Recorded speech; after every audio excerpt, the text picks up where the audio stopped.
Boa noite, tudo bem? Você já se pegou com Deus falando com você no seu coração e você achando que era você falando, né, sozinho, ou você falando para depois falar para alguém, né? E aí de repente você para e pensa, uau, Deus está falando comigo. Isso aconteceu comigo hoje, né? E eu queria compartilhar com você, porque o Senhor nos fala e a gente tem que gritar pelos telhados, né? Isso é uma ordem bíblica. E o Senhor estava falando comigo, né? Que a tempestade às vezes tenta nos assustar e a gente esquece que quando a gente pergunta para o Senhor, Senhor, o Senhor não está se importando comigo, o Senhor me esqueceu. E aí quando a gente se pergunta para Deus, é que está mais perto dele acalmar a tempestade, sabe? Eu já sou um pouco mais velha, eu já não sou mais tão jovem assim.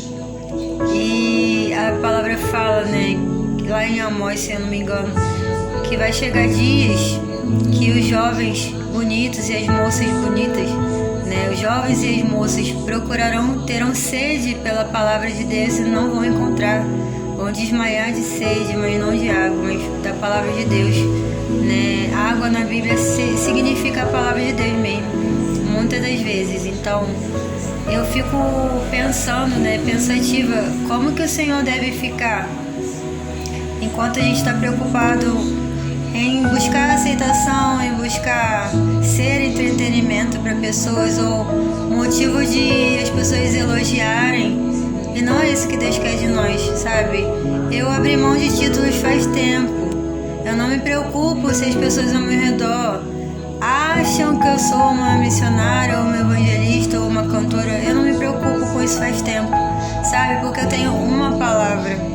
Quando Deus me chamou, Ele sabia de todos os meus defeitos e qualidades que Ele me daria. Quando Deus me chamou, eu ainda estava no ventre da minha mãe sendo formada. E Ele mesmo que estava lá me formando você.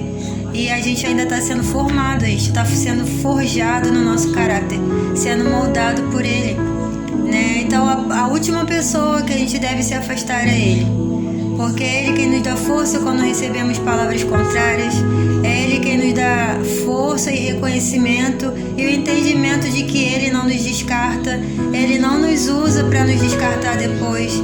Ele não está interessado no nosso exterior. Ele quer um coração que o adore em espírito e em verdade. E eu vim no caminho hoje pensando sobre isso, né? Tem gente preocupada mais em ver a sujeira ao redor do arraial e ir lá falar que tá sujo pro outro irmão, em vez de limpar o arraial para poder sacrificar. Isso é um papel que nós temos de sacerdócio nessa terra. Nós somos governantes junto com Cristo, né? Junto com Ele nós temos as bênçãos espirituais, mas também tem as responsabilidades. E a gente está preocupado muito mais em olhar para o outro e apontar o dedo. E esquece que tem 4, né, voltado para cá. E a gente precisa entender nossa responsabilidade nesse mundo. Paulo ele frisa muito bem para Timóteo, né? Eu sou apaixonada pelas cartas de Paulo. Tá incomodando? Vai pregar. E se você está incomodando por quem você é em Cristo, melhor ainda, né? Porque tem gente que incomoda mesmo porque é chato. Eu já fui muito chata por muitos anos. Eu não gostava de gente. Então hoje o Senhor me deu um amor por pessoas, um amor por almas, uma paixão. Eu olho para as pessoas como... Eu tento olhar como Jesus olharia, o que Jesus faria no meu lugar, sabe? Eu já passei por situações de querer matar alguém, literalmente, e o Senhor me deu graça e força para sumir, para simplesmente fugir, sabe? Matar o meu eu em vez de matar o outro. Isso é o Evangelho, é morrer todos os dias, sabe? Mas a gente sabe que aqui na terra a gente se mata, a gente morre por Ele, mas a gente está olhando para o alto e o que a gente encontra é o olhar dele apaixonado por nós, e isso faz tudo valer a pena, tá bom? Eu não vou me demorar, mas como eu estava falando, eu sou um pouco mais velha e eu já vivi muita coisa nessa vida, tanto no mundo, porque me afastei por muitos anos. Eu não me aceitava, eu me odiava, eu queria morrer, eu tentava morrer. Eu tentei suicídio algumas vezes e eu tô aqui falando pra você, a vida vale a pena. Quando a gente se encontra com esse amor, quando a gente é encontrado com esse amor, sabe? A gente é convidado a desapegar de tudo, como Abraão, né, no caso, ele não teve medo. E aí a palavra vai dizer que quando ele sacrifica Isaac quase ali no limiar, né, Deus vai falar: agora é sabido que você teme ao Senhor, não faça nada com seu filho. Então o Senhor muitas vezes permite a gente chegar no limite, para ele saber até que ponto vai o nosso temor. Temor é algo muito sério. Você tem que temer no sentido de respeito e tremer sim, porque ele é o Deus soberano que abala céus e terra, né? E a gente às vezes não respeita o próprio Senhor, que a gente diz tanto que é o Senhor da nossa vida. E a gente quer viver de acordo com a nossa vontade, né? Mas o Senhor ainda tem o controle.